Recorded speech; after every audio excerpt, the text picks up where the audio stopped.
যাৰ মুখেদি ৰাম নাম বাহিৰ হৈছে সেইজনকে মোৰ প্ৰভুৱে কৃপা কৰে, সেইজনকে মোৰ প্ৰভুৱে দয়া কৰে, সেইজনকে মোৰ প্ৰভুৱে মোৰ বুলি গ্ৰহণ কৰে।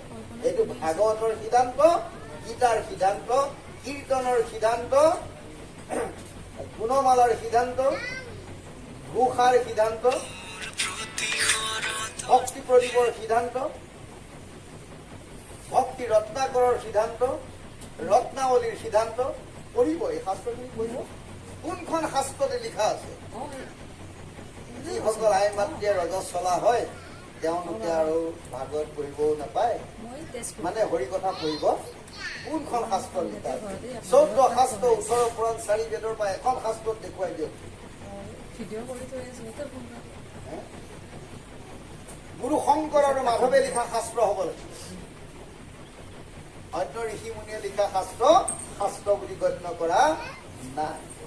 গুৰু শংকৰ আৰু গুৰু মাধৱে লিখা শাস্ত্ৰ যদি হয় তেতিয়াহ'লে তাত যদি লিখা আছে আমি মানি যাম।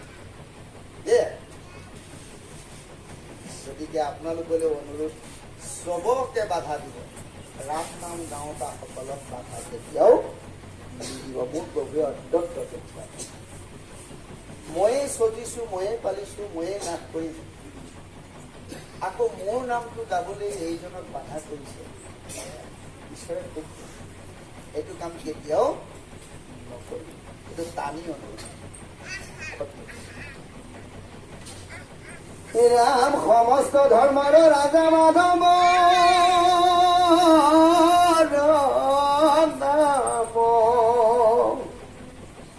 অজানি নিৰন্তৰে নৰে বোলাৰা ৰাম হৰি ৰাম ৰাম ৰাম ৰাম। আপোনাৰ প্ৰশ্নৰ উত্তৰ আমি নিদো, ভাগৱতে দিছে নিজে। কি বুলি কৈছে? সমস্ত ধৰ্মৰ ৰাজা মাধৱৰ নাম জানি নিৰন্তৰে নৰে বোলা ৰামৰ নাম। নিৰন্তৰ আপোনাক বহুত দিন বাধা কৰি দিছে নেপায় বুলি, কিন্তু শাস্ত্ৰই সিদ্ধান্ত দিছে, ভাগৱতে সিদ্ধান্ত দিছে, জানি নিৰন্তৰে নৰে। যে আপোনালোক যদি নৰ নহয় তেতিয়া বেলেগ কথা।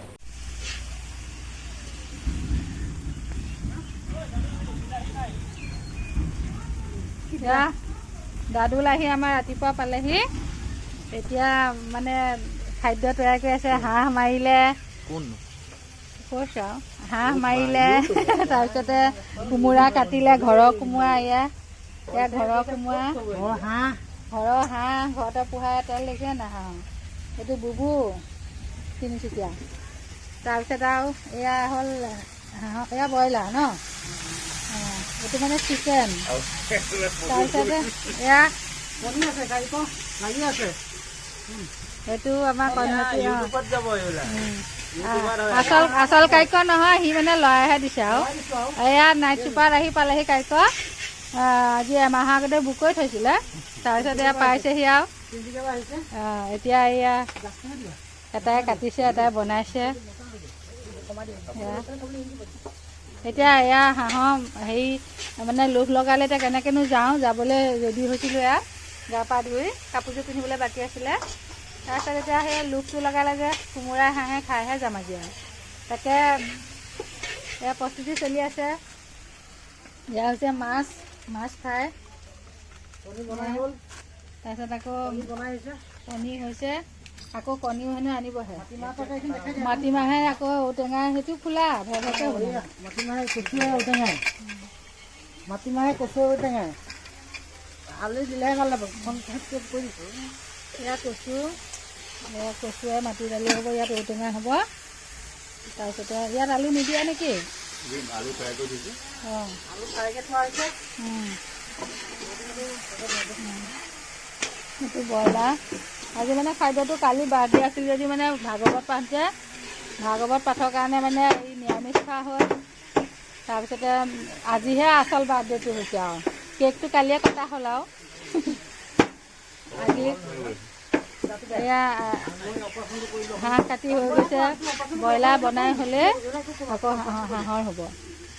এয়া আকৌ ধুব নালাগে আৰু নহ'লে তেলটো গুচি যাব ন। কি অপাৰেশ্যন ভালকৈ কৰি দিয়া নুধু ধোৱা ধুই নহয় আৰু একেবাৰে নাথাকিব দিয়ক মানুহ তাৰপিছত এই আৰু কালি এয়া তম্বু চম্বু হাঁহ কিনি আনি খালে এইটোৱে লয়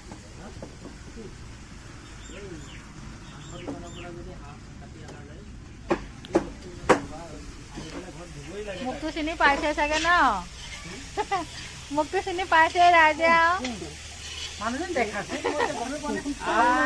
ইউটিউবত দিব কি তই বেঙা বেঙি কৈ থাক নেকি আৰু তেতিয়া এবাৰ তেতিয়া হেৰি হাঁহে মাহে কেনেকুৱা পালি হাঁহে কোমোৰাই হাঁহে কোমোৰাই ঠিকে আছে বৌ নিচিনা হোৱা নাই বৌয়ে আকৌ বৰালি মাছৰ লগত বনায় বৌ খানা পাহৰিব নোৱাৰি আকৌ হেৰি জলকীয়া পিটিকা আলু পিটিকা আকৌ জলকীয়া পিটিকা জলকীয়া যে নিমখত এনেকৈ সানি দিয়ে সানি দিয়ে আৰু তিলৰ দি পেলাই জলকীয়া গুড়া তিল দি কলমাহ পিছা হ'লেও জহা কোমোৰা যে আমাৰ ঘৰত প্ৰায়ে খোৱা হয় ন আগতে খালি মাছৰ লগত কোমোৰাও খাওঁ নি দাদুৰ বিন্দে পাইছেনে নাই বৌয়ে বনোৱা গেলা কোমোৰাই সতি এই তেতিয়া বৌয়ে ৰান্ধি বাঢ়ি খাবলৈ নাপালে দাদুৰ বিন্দে পোৱা নাই কাক নাপালে ঘিলা পিঠা নিজে পেলালে কেলে পেলাব কি 200 টকা 150 টকাটো নাপায় কি গেলা কৰি পেলাই দিলে যে তুমি কেলে পেলাব কমনিকাটো নুৱাছে না মই সেইটো বনাবলৈহে দিছিলোঁ